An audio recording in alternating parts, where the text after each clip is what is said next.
mengawali pembahasan atau materi yang pertama, di sini saya akan membahas mengenai kajian hadis di Indonesia pada abad ke-17 dan 18 Masehi.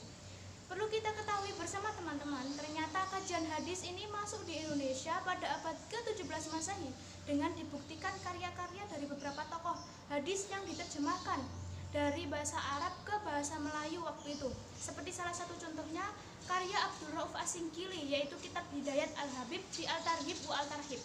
Kemudian mengenai bentuk kajian hadis pada abad ke-17 dan 18 Masehi ini lebih diarahkan oleh beberapa tokoh hadis waktu itu kepada kajian ilmu mustalah hadis, ilmu pengantarnya hadis, ilmu dasar-dasarnya hadis, dan syarah hadis. Hal tersebut tidak lain bertujuan untuk memberitahu masyarakat waktu itu mengenai pentingnya hadis dalam kehidupan sehari-hari. Adapun mengenai karakteristik hadis pada abad ke-17 dan 18 Masehi ini masih pada fase awal pembaruan Islam, yang dimana dengan mengenalkan ke masyarakat waktu itu tentang syariat, tentang hukum-hukum Islam, yang tentu tidak terlepas dari perkembangan keilmuan hadis, sehingga pengajaran hadis pada masa itu juga tidak bisa dilepaskan dari tujuan keislaman, yaitu yang lebih mengarahkan kepada pembinaan akhlak dan perilaku. Oleh karena itu, pada abad ke-17 dan 18 Masehi ini, kajian hadis belum berkembang menjadi disiplin ilmu tersendiri, melainkan baru pada dataran praktis aplikatif dalam rangka pembinaan, belum tersusun secara teoritis, belum menyentuh ranah otentisitas dan validaritas hadis. Ada dua tokoh di sini. Yang pertama Nuruddin Al-Raniri dan yang kedua Abdul Rauf As-Singkili. Nuruddin Al-Raniri telah mengarang kitab yang berjudul Hidayatul Habib fit Targhib wa Tartib, yang mana isinya adalah kandungan hadis Nabi Muhammad SAW yang telah beliau terjemahkan dari bahasa Arab ke bahasa Melayu untuk yang bertujuan agar Muslim Melayu dapat memahami agama Islam dengan benar. Dan yang kedua yaitu Abdul Rauf As-Singkili. Beliau telah mengarang kitab yang berjudul Mawa'is Al-Badi'ah. Isi dari karangan beliau adalah hadis qudsi yang beliau kemukakan untuk menghubungkan antara hubungan Tuhan dan ciptaan. Beliau berpendapat bahwa ilmu saja tidak menjadikan seorang lebih baik, akan tetapi harus melakukan perbuatan-perbuatan baik sebagai konsekuensi dari ilmu yang telah dimilikinya. As-Singkili berusaha untuk mengintegrasikan antara ilmu dan amal secara integral dan holistik. Dari karangan kedua kitab tersebut, yaitu Hidayatul Habib fit Targhib wa Tartib dan Mawa'is Al-Bida'iyah, semuanya berupa teks dan semuanya berkutat di teks tentang hadis Nabi Muhammad SAW. Akan tetapi lebih lengkap hasil karya dari Abdul Rauf As-Singkili. Pada periode ini, berbagai cabang keilmuan Islam di Indonesia awal mulanya diajarkan melalui sistem pengajaran pesantren. Cabang keilmuan Islam yang dikaji pertama-tama adalah Al-Quran, lalu setelah itu ilmu bahasa Arab, yakni Nahwu dan Shoroh. Setelah itu ilmu fikih, tauhid atau usuluddin dan tafsir Al-Quran merupakan beberapa keilmuan pokok di masa itu. Kajian hadis di Indonesia kemudian semakin mendapat tempat seiring dengan munculnya gerakan purifikasi. Munculnya gerakan purifikasi yang menekankan kembali kepada Al-Quran dan Sunnah. Gerakan purifikasi ini lebih menekankan pada hadis daripada madhab fikih.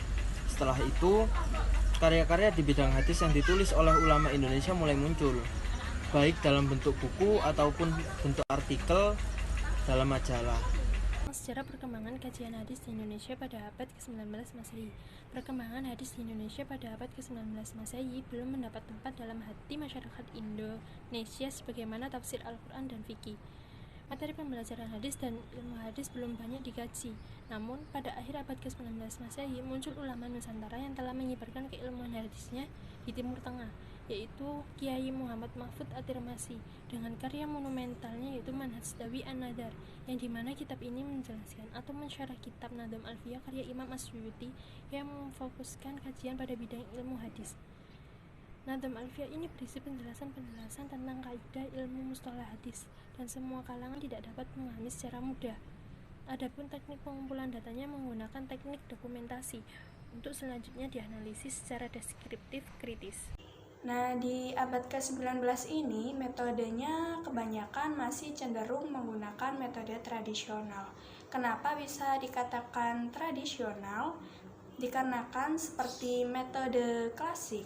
Nah, metode klasik ini dengan menjelaskan kata per kata yang dianggap hanya penting untuk dijelaskan. Lalu sebatas upaya menyelesaikan persoalan-persoalan dan menyelesaikan hadis kontradiktif ketika menjumpai dalil-dalil yang nampak bertentangan. Jadi pada abad ke-19 ini belum ditemukan mengenai metode modern, tetapi masih metode tradisional. Di sini saya akan melanjutkan penjelasan dari Mbak Vicky dan Mbak Fadila. Oke, yang saya temukan tokoh-tokoh pada abad ke-19 itu adalah Syekh Nawawi Al-Bantani atau biasa disebut dengan Syekh Banten. Nah, yang kemudian adalah Kiai Haji Hasyim Asy'ari. Yang ketiga adalah Muhammad Mahfud At-Tirmasi, dan mungkin banyak lagi. Mungkin kalau teman-teman juga menemukan juga mungkin akan banyak. Nah, dari tokoh-tokoh yang saya sebutkan tadi di atas itu ada berbagai bisa disimpulkan literaturnya. Karena setiap tokoh itu mempunyai metode-metode tersendiri yang tadi sudah dijelaskan di awal ya. Nah, jadi pada abad ke-19 ini adalah peralihan antara metode klasik dan metode modern. Nah, tapi pada abad ini tuh lebih cenderung kepada tradisional karena menggunakan kitab Sharh Fiqih Fath al-Qorib. Perkembangan kajian hadis di Indonesia pada abad 20. Pada abad 20 mulai memperlihatkan kemajuan yang signifikan dalam kajian hadis di Indonesia yang ditandai dengan beredarnya kitab-kitab hadis yang dijadikan kurikulum pengajaran di berbagai pondok pesantren. Nah, secara sosial, pondok pesantren ini telah memainkan peran penting dalam menyebarkan agama Islam di Indonesia. Upaya menggabungkan Islam dengan modernitas muncul sebagai salah satu isu krusial pada awal abad ke-20, tidak terkecuali ulama pesantren. Mengikuti langkah priai baru dan juga muslim reformis, mereka memasuki arena di mana unsur-unsur modernitas ini sudah tersedia. Dalam hal ini, pengalaman sosio-intelektual dua ulama terkemuka, yaitu Kiai Haji Hasyim Asy'ari dan juga Kiai Haji Wahab Hasbullah, memang harus diperhatikan karena beliau ini mewakili kecenderungan yang semakin kuat dibandingkan dengan ulama-ulama Hindia Belanda pada periode itu. Di sini banyak sekali yang menggunakan fasilitas dan juga perangkat modern dalam usaha mereka merumuskan Islam yang memang sudah lama terbentuk di dunia pesantren. Literatur kajian hadis di Indonesia pada abad ke-20. Pada awal abad ke-20, hadis sudah mulai masuk ke madrasah-madrasah yang ada di Indonesia. Pada pertengahan abad ke-20, hadis sudah mulai mendapat perhatian yang khusus dari ulama-ulama yang ada di Indonesia, ditandai dengan adanya pemeriksaan matan dan sanad. Pada akhir abad ke-20, sudah banyak ditemukan kitab-kitab hadis yang tersebar luas di masyarakat Indonesia. Bentuk kajian hadis di Indonesia pada abad ke-20 yaitu melalui brosur dan majalah hingga buku, baik berupa terjemahan maupun himpunan-himpunan hadis. Metode kajian hadis Indonesia pada abad ke-20 yaitu pada awal abad ke-20 hadis sudah mulai masuk ke kurikulum tingkat pesantren. Pada pertengahan abad ke-20 hadis sudah mulai masuk ke kurikulum tingkat perguruan tinggi. Dan pada akhir abad ke-20 hadis sudah mulai masuk ke kurikulum tingkat pasca sarjana. Materi selanjutnya yaitu tokoh-tokoh hadis di Indonesia pada abad 20 Masehi. Yang pertama adalah Hasyim Asy'ari.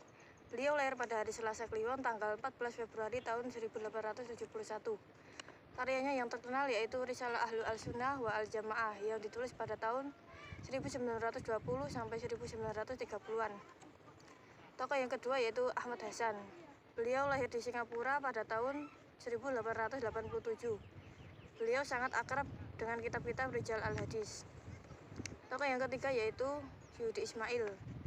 Beliau lahir di Lumajang pada tanggal 23 April 1943. Salah satu karyanya yaitu buku Kaidah Kesohihan Sanad. Tokoh yang keempat yaitu Abdul Qadir Hasan. Beliau lahir di Singapura pada tahun 1914.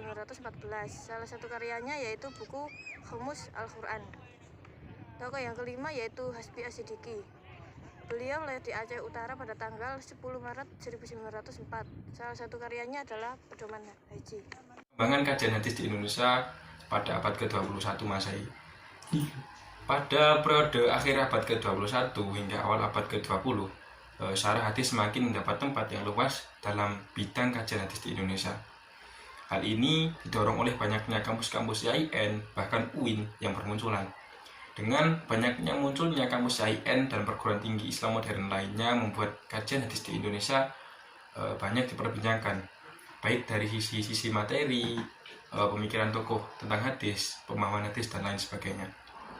Jika dilihat secara menyeluruh, selama era abad ke-20 ini, pemahaman hadis di Indonesia yang dilakukan oleh ahli-ahli hadis yang di Indonesia memiliki berbagai karyanya, mulai dari yang menunjukkan perkembangan yang pesat. Bahkan dengan seiringnya perkembangan zaman berikutnya, yaitu periode abad ke-21, pemahaman hadis secara kontekstualisasi marak dilakukan. Arah kajian hadis tidak hanya seputar validasi dan otentitas hadis saja, namun bagaimana memahami hadis dengan melibatkan multidisiplin ilmu pengetahuan agar dapat pemahaman yang benar-benar komprehensif. Tokoh-tokoh hadis Indonesia pada abad ke-21. Yang pertama yaitu Ali Mustafa Yaakob, merupakan tokoh hadis yang sangat populer di Indonesia. Peran terpenting beliau di dalam ranah ilmu hadis di tanah air adalah berusaha mengembangkan wawasan pemikiran dalam ilmu hadis dan berupaya melakukan pembelaan dari serangan orientalis dan rasionalis murni. Yang kedua yaitu Dr. Kiai Haji Ahmad Lutfi Fathullah LCMA. Beliau salah satu ulama dan sekaligus pendiri dari Pusat Kajian Hadis Jakarta. Beliau mengajar di beberapa kampus di Indonesia. Pada tahun 2019 beliau memegang amanah sebagai Ketua Basnas Basis DKI Jakarta. Yang nomor 3 yaitu Profesor Dr. Haji Said Agil Hussein Al-Munawar, ulama intelektual yang banyak memiliki keahlian. Beliau seorang hafiz, qori, pakar fikih dan usul fikih, serta mengajar pasca sarjana di berbagai perguruan tinggi. Yang nomor 4 yaitu Kamarudin Amin. Beliau salah seorang pakar hadis di Indonesia yang berkesempatan mendalami ilmu hadis di Universitas Barat. Beliau menduduki jabatan sebagai Direktur Jenderal atau Dirjen Pendidikan Islam Kementerian Agama Islam Indonesia. Yang terakhir yaitu Dr. Al-Fatih Suryadilaga. Beliau menjabat sebagai Wakil Dekan Bidang Akademik Fakultas Usuluddin dan Pemikiran Islam di UIN Sunan Kalijaga, Yogyakarta. Beliau adalah pribadi yang super sibuk dan mulai menjadi dosen, ketua yayasan, dekan fakultas, dan sebelumnya pernah menjadi kepala prodi ilmu hadis. Bentuk dan metode kajian hadis di Indonesia pada abad ke-21 Masehi. Di era digital ini, kajian hadis mulai didukung dengan kemajuan teknologi informasi yang memunculkan berbagai produk baru di era global, seperti buku dalam bentuk PDF atau dalam bentuk software, seperti Maktabah Syamilah, Maktabah Alfiyah Lisunnah An-Nabawiyah, CD, buku-buku atau artikel di internet, dan lain sebagainya. Al-Jam'iyatul Wasliyah, lebih dikenal Al-Wasliyah, merupakan organisasi Islam yang didirikan di kota Medan, Sumatera Utara pada tanggal 30 November 1930. Perkembangannya yang pertama yaitu perkembangan terhadap hadis yang menyangkut akidah, dan yang kedua pemahaman hadis yang berkaitan dengan fikih. Metode pemahaman hadis dari ulama ormas tersebut yaitu Kiai Muhammad Arsyad Tholib Lubis. Literatur kajian hadis pada ormas Islam Al-Wasliyah adalah dalam bentuk kitab, jurnal, karya ilmiah, dan yang lain sebagainya. Pengajian Al-Wasliyah itu kalau meneliti dalam hadis, mereka cenderung terbuka. Terbuka artinya menerima hadis apapun dengan mengkompromikan hadis satu dengan hadis yang lain. Terus Kontribusi Ormas Islam Al-Wasliyah sangat banyak untuk Indonesia, yaitu dengan pengembangan pendidikan, pengembangan madhab syafi'i, dan pengembangan terhadap kemajuan kegiatan keislaman di Indonesia. Mungkin itu saja, sekian dan terima kasih dari kami. Assalamualaikum warahmatullahi wabarakatuh. Kajian hadis Ormas Islam Syiah di Indonesia. Syiah adalah kelompok atau aliran yang mengidolakan sahabat Ali bin Abi Thalib serta para keturunannya atau yang disebut dengan para imam 12. Menurut Jalaluddin Rahmat, perkembangan Syiah di Indonesia terbagi menjadi 4 gelombang. Gelombang yang pertama, Syiah masuk ke Indonesia dibawa oleh orang-orang Persia yang tinggal di Gujarat. Gelombang yang kedua, Syiah masuk ke Indonesia setelah revolusi Iran pada tahun 1979. Gelombang yang ketiga, ketika para pengagum kaum Syiah ini secara falsafi yang langsung dimonitori oleh para habib atau keturunan para nabi. Gelombang yang keempat, yakni ketika kaum Syiah mendirikan Ijabi atau Ikatan Jemaah Ahlul Bait Indonesia. Kitab-kitab yang dijadikan pedoman oleh kaum Syiah diantaranya adalah: yang pertama, Al-Kafi karya Muhammad Al-Qulaini; yang kedua, Malla Yadurru Al-Fatih karya Ibnu Babawan; yang ketiga, Tahdhib Al-Ahkam karya Muhammad Al-Tusi; yang keempat, Al-Istibsar juga merupakan karangan dari Al-Tusi. Klasifikasi hadis ulama Syiah. Menurut ulama Syiah, hadis ahad terbagi menjadi 4 tingkatan, yaitu yang pertama adalah hadis sahih, yang kedua hadis hasan, yang ketiga adalah hadis muhsak, dan yang keempat adalah hadis dhaif. Hadis sahih menurut kalangan Syiah yaitu adalah hadis yang sanadnya bersambung sampai ke imam yang maksum serta adil dalam semua tingkatan dan jumlahnya berbatas. Yang kedua hadis hasan, yaitu adalah hadis yang sanadnya bersambung kepada imam yang maksum, memiliki sifat adil dan sifat keadilannya yaitu sesuai dalam tingkatan perawi dalam sanadnya. Yang ketiga, hadis muhsak adalah hadis yang sahih secara bahasa namun menyalahi secara istilah. Dan yang keempat, yang terakhir adalah hadis dhaif, yaitu adalah hadis yang tidak memiliki 3 kriteria dari hadis sahih, hasan, dan muhsak. Definisi hadis menurut Syiah yaitu adalah perkataan, perbuatan, dan takrir dari imam al-maksum.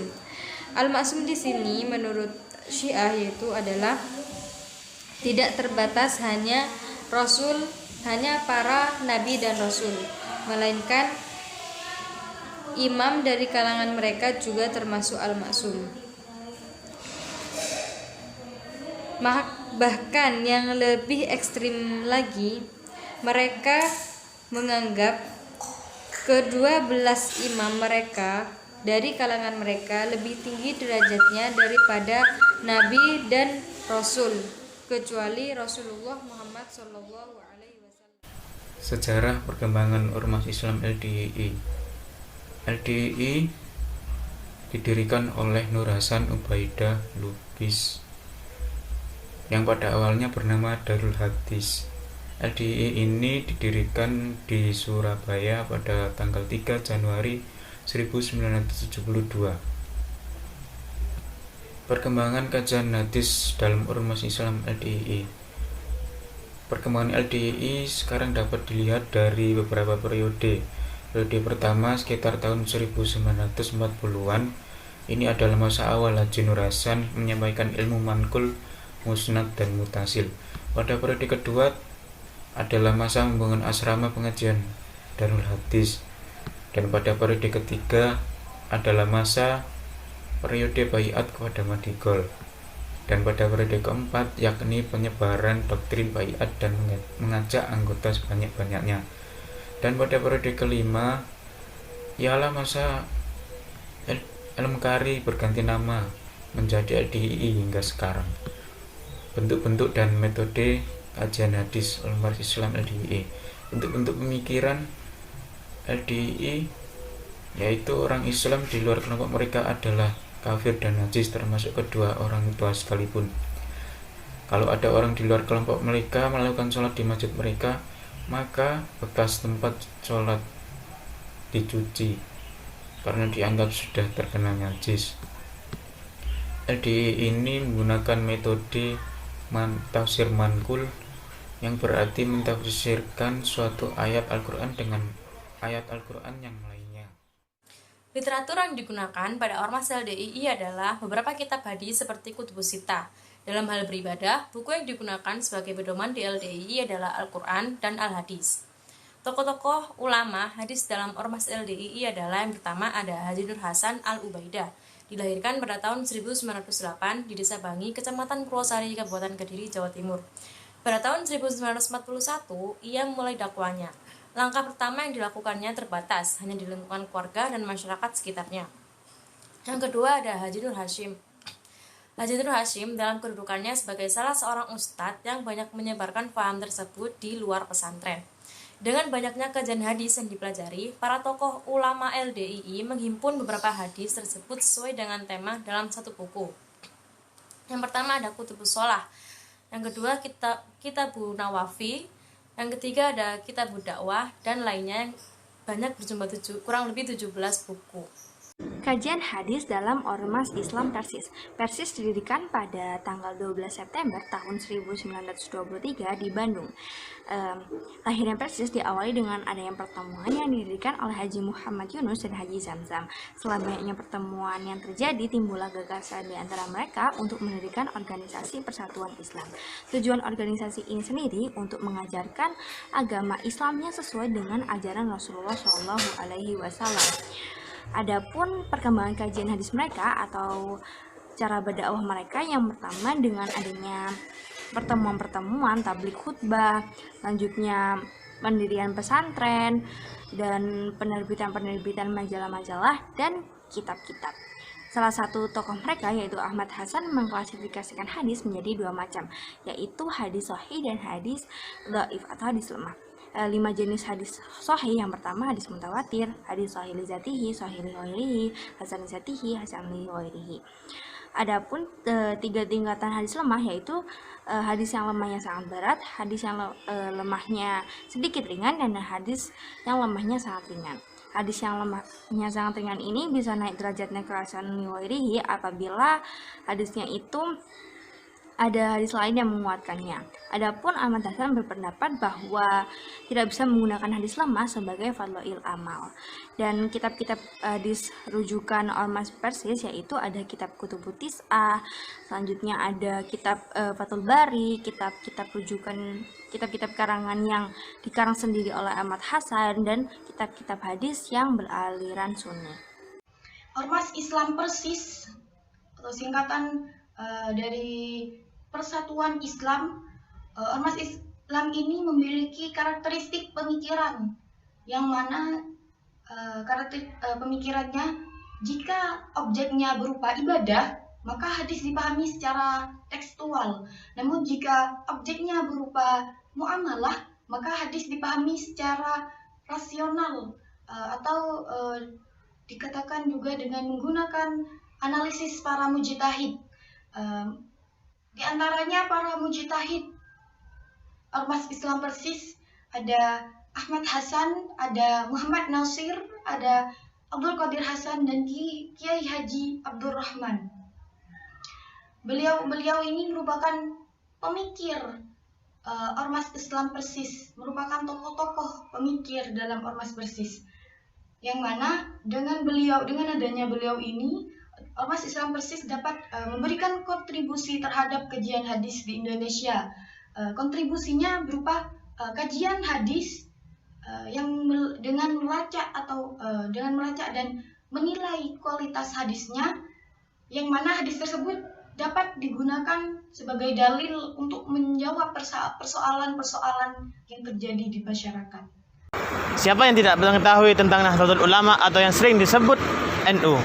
Nahdlatul Ulama adalah organisasi besar, salah satunya di dalam agama Islam khususnya lagi di seluruh Indonesia, bahkan di belahan dunia.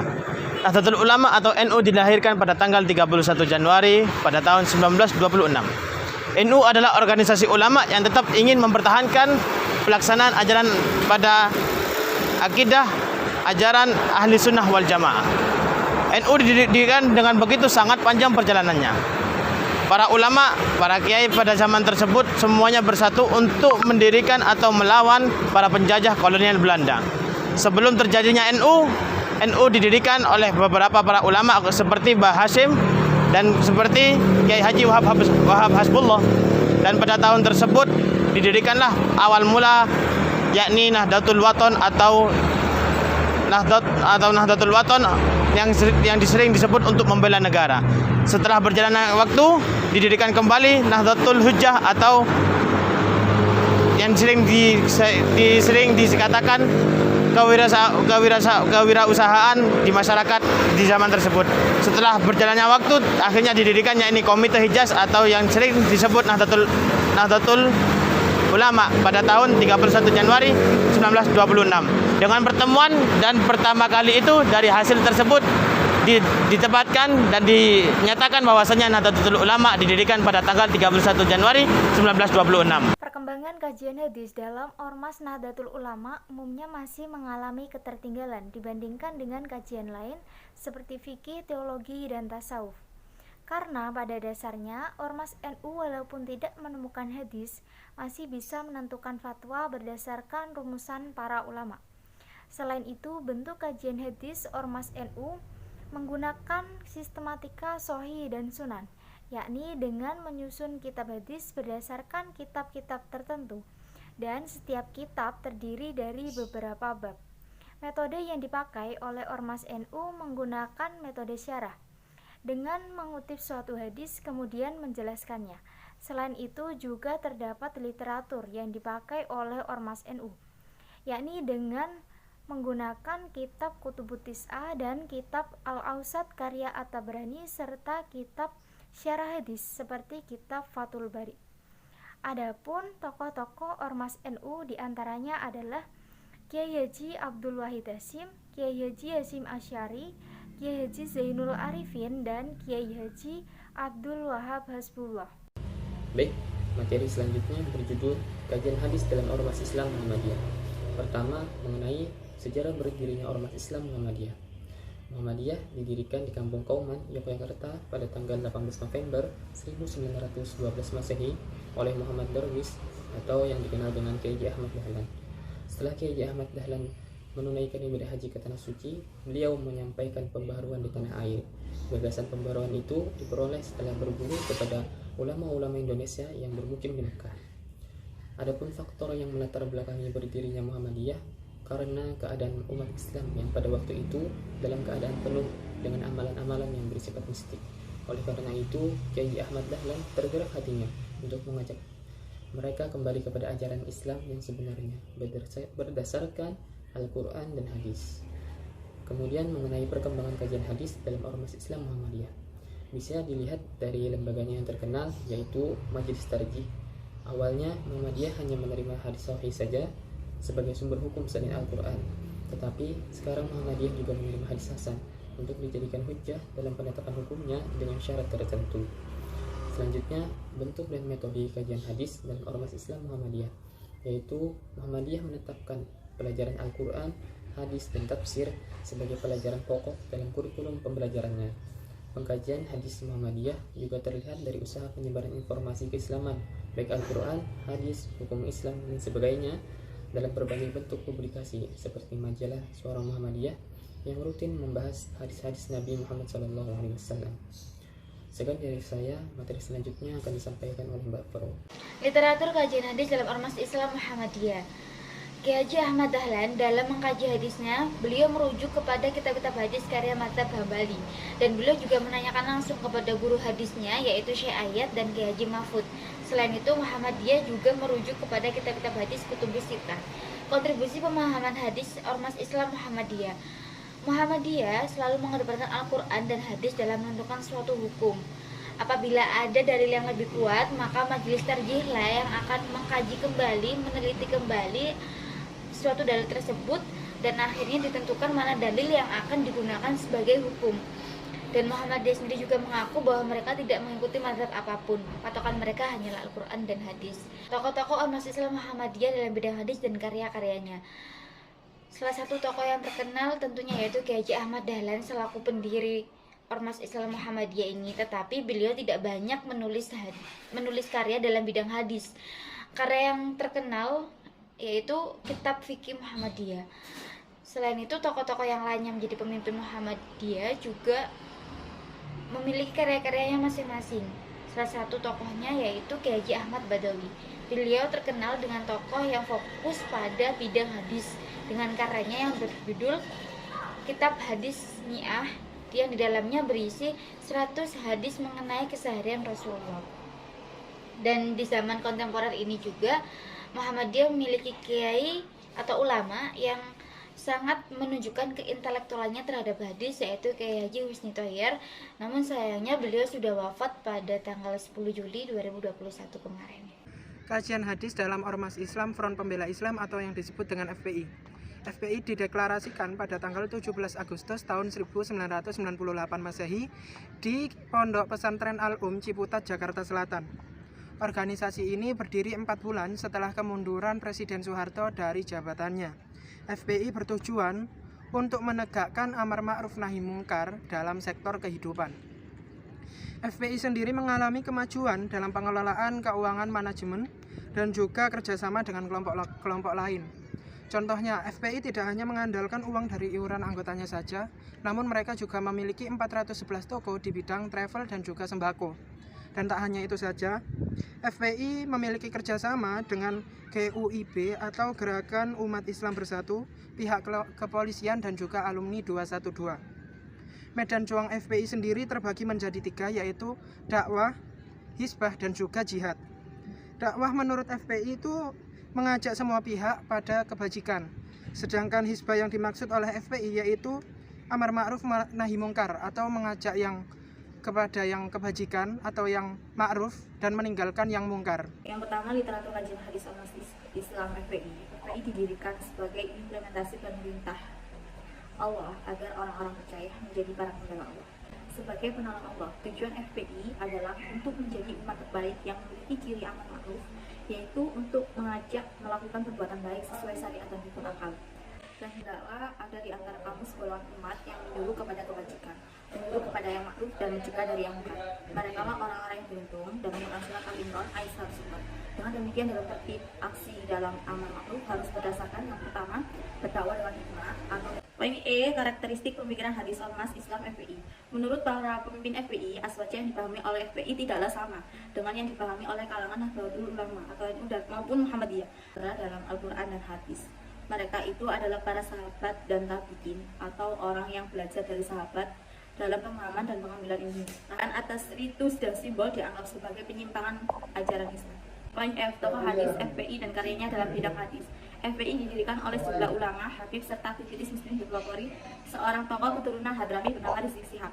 Meskipun secara formal baru terbentuk pada 17 Agustus 1998, tetapi FPI sebelumnya telah merintis kemunculannya di publik lewat pengajian, tahfidz akbar, audiensi dengan unsur-unsur pemerintahan, serta silaturahmi dengan tokoh-tokoh agama terbuka. Rizik Syihab adalah tokoh yang sangat berpengaruh di kalangan keturunan Hadrami di Indonesia.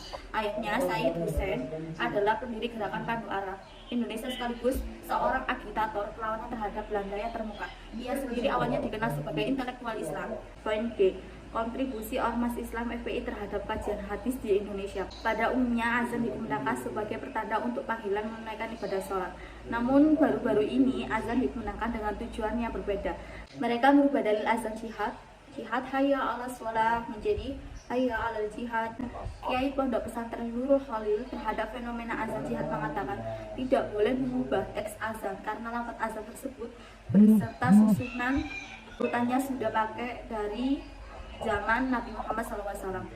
HTI ini berdiri sejak dekade 1980.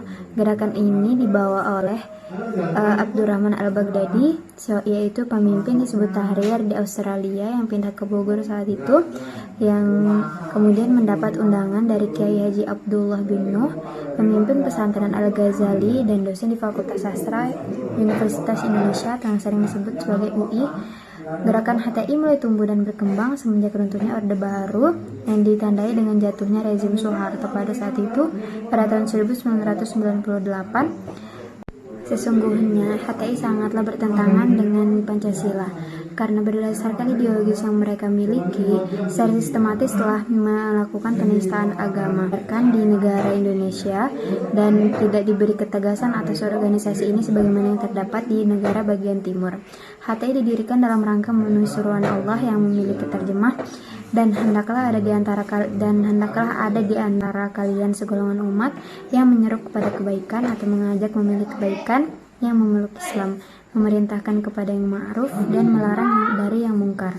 Berdirinya Hizbut Tahrir bermaksud membangkitkan kembali umat Islam dari kemerosotan yang amat parah, membebaskan umat dari ide-ide sistem perundang-undangan dan hukum-hukum kafir, serta membebaskan mereka dari cengkraman dominasi dan pengaruh negara-negara kafir. Perkembangan dan metode serta literatur kajian hadis di dalam HTI yaitu prinsip dalam menafsirannya meliputi kewajiban mengamalkan Al-Quran dalam segala aspek kehidupan, mengoptimalisasi kitab-kitab tafsir yang mu'tabar sebagai pijakan utama dalam penafsiran dan kecenderungan pemahaman tekstual, penolakan terhadap ide-ide yang dibawa oleh Barat, orientasi penguatan misi Khalifah Islamiyah. Kecenderungan ideologis yang terdapat dalam tafsir ini sangat kuat karena awal mula tafsir ini ditulis berupa tulisan-tulisan terbitan rutin yang kemudian dimuat dalam media dakwah politik Al-Wa'i. Media terbitan ini merupakan salah satu bagian dari dakwah HTI. Kemudian bentuk dan metode kajian hadis dari HTI yaitu dapat dilihat dari sebagai satu contoh tentang hadis tentang bendera. Berdasarkan pernyataan-pernyataan HTI tentang liwa dan ro'yah, mulai dari eksistensi, fungsional hingga ciri fisiknya yang mereka pahami berdasarkan hadis-hadis Nabi, penulis menyimpulkan beberapa implikasi atau dampak terhadap 3 aspek, diantaranya yang pertama, perpecahan dalam berbangsa, bernegara, dan beragama. Kelompok HTI mempunyai ciri tekstualis yang menonjol dalam pemahamannya terhadap sebuah teks. Teks-teks tersebut menjadi legitimasi atas pemikiran dan tindakan mereka dalam berperilaku sehari-hari. Dalam melahirkan pemikiran-pemikiran yang radikal, kelompok HTI mempunyai referensi utama, yaitu buku yang ditulis oleh pendiri Hizbut Tahrir, yaitu oleh Taqiyuddin An-Nabhani, yang berjudul Nizam Al-Hukum fi Al-Islam. Buku ini adalah buku rujukan utama HTI yang banyak menukil hadis-hadis yang secara tekstualis bernuansa radikal. Beberapa tokoh-tokoh ormas HTI yaitu diantaranya Taqiyuddin An-Nabhani, Asy-Syaikh Ahmad Ad-Daur, Asy-Syaikh Abdul Qadim Zalum, dan Asy-Syaikh At-Taqalil. Pada saat masuk ke Indonesia, Hizbut Tahrir mulai menyebarkan ajaran syariatnya dengan menyebarkan beberapa anggotanya ke berbagai wilayah untuk menyebarkan pemahaman ideologis mereka. Para aktivis yang disebarkan kemudian mendirikan halaqah untuk mendalami dan menyebarkan fikrah Hizbut Tahrir. Dalam kerangka ini, HTI membentuk berbagai forum sosialisasi pemikiran. Secara berurutan, forum ini dimulai dengan pengajian umum yang diikuti oleh masyarakat umum. Dari pengajian ini akan ada orang-orang yang tertarik dan bagi mereka disediakan training-training yang disebut dengan Daurah Dirasah Islamiyah. Untuk perkembangan kajian hadis sendiri pada abad ke-17 dan 18 masih belum menampakkan intensitasnya dan belum menjadikannya kajian hadis sebagai kurikulum. Nah, memasuki abad 20, pondok pesantren mulai menjadikan kajian hadis sebagai kurikulum dan sebagai bahan ajar. Pada awalnya perkembangan kajian hadis sendiri marak di pondok pesantren tradisional dan setelahnya diikuti oleh pondok pesantren modern. Ditinjau dari perkembangan era sampai kepada abad 21, juga sudah banyak pondok pesantren yang mengubah basis pesantren mereka dari pondok pesantren tradisional menjadi pondok pesantren modern. Adapun bentuk dan metode kajian dari pondok pesantren tradisional dan modern, yang pertama itu pondok pesantren tradisional memakai sistem wetonan dan sorongan, sedangkan pada pondok pesantren modern memakai pendidikan boarding dan full day system. Jadi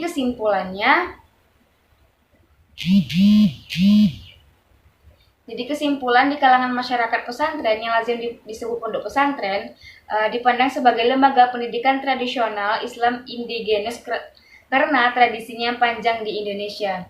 Seiring perkembangan ilmu pengetahuan dan teknologi, muncullah pondok pesantren yang mengembangkan dirinya untuk menghadapi perkembangan zaman, yaitu pondok pesantren modern. Dan banyak juga pondok pesantren yang masih mempertahankan intensitasnya sebagai pondok pesantren tradisional.